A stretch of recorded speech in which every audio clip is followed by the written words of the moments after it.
What is VBA Excel? It's about automation. It is using logical steps for VBA concepts.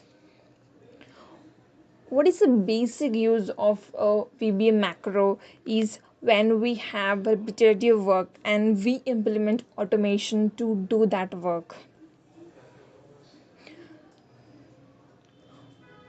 For basic understanding of VBA and how to open it, go to developer tabs and click on Visual Basic and a window will be opened.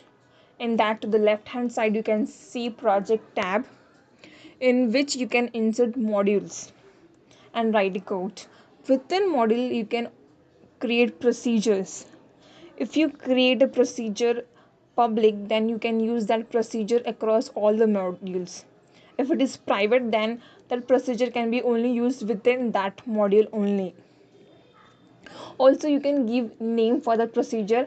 Procedure is in general a VBA macro.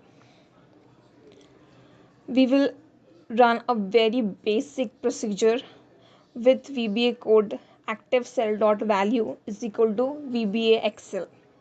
When you run this macro, the active cell will be retained with the value VBA Excel.